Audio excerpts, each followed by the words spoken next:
Hello there. I'm going to tell you the myth of Enki and Ninhursag. There's many resemblances to the Adam and Eve story, which is one of the reasons you've probably never heard of Enki and Ninhursag.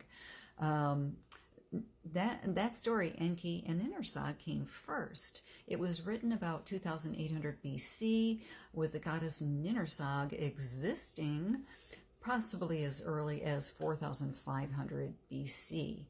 In contrast, the Adam and Eve story was probably written anywhere from 20 BC to 70 AD.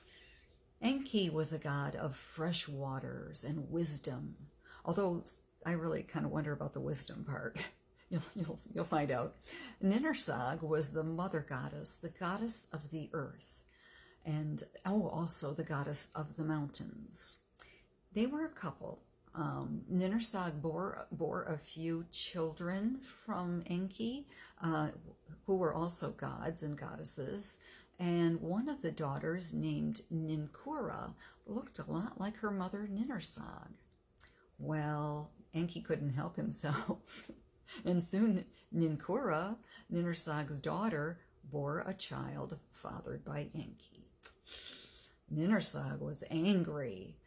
Who wouldn't be? And told one of her children to bury Enki's seed in the earth. And so that was done, and 8 plants sprang up in the Garden of Paradise, right where that's Enki's seeds were planted. 8 plants sprang up. When Enki saw the plants, he couldn't help himself, and he ate the 8 plants. Well, this infuriated Ninhursag, and she left the Garden of Paradise in a huff. Enki then became ill from eating the 8 plants, and he became ill in 8 organs of his body. Really 8 parts of his body, but they called it organs of his body, one for each plant that he ate. So the other gods convinced Ninhursag to come back and heal him because they didn't know what to do, and you can't have Enki being a sick god.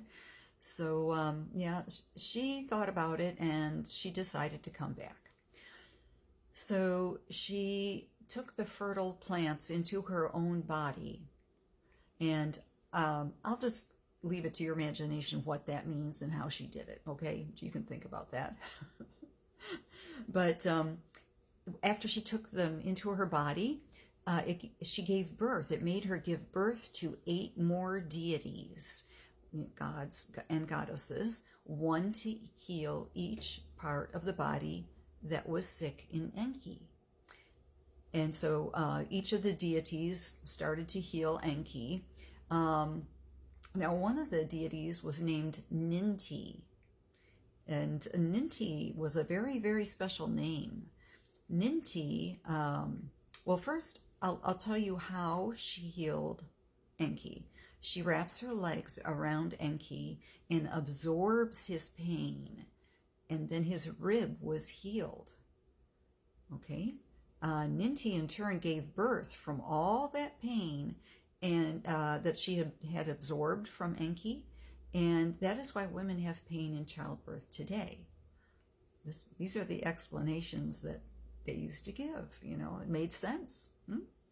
Now, why is Ninti a special name, and why did they talk about that one goddess healing Enki's rib? Well, in Sumerian, Ninti means 2 things: lady of the rib and lady who makes live. So it's kind of a play on words. She healed his rib and she made him live, and that was her name. So that was, really clever, a clever part of the story. And it made the rib make sense, healing the different parts. And she was the one who healed the rib and made him live. So now we see how the rib story got into Adam and Eve, because it never really made sense. It's like all the other animals were just poofed into existence. And then with Eve, God needed a rib, and to take a rib, and what does he do? Is he carving it? It's like How does he make Eve out of it? It's like, and why? And why? And was Adam hurt? He didn't have a rib all of a sudden.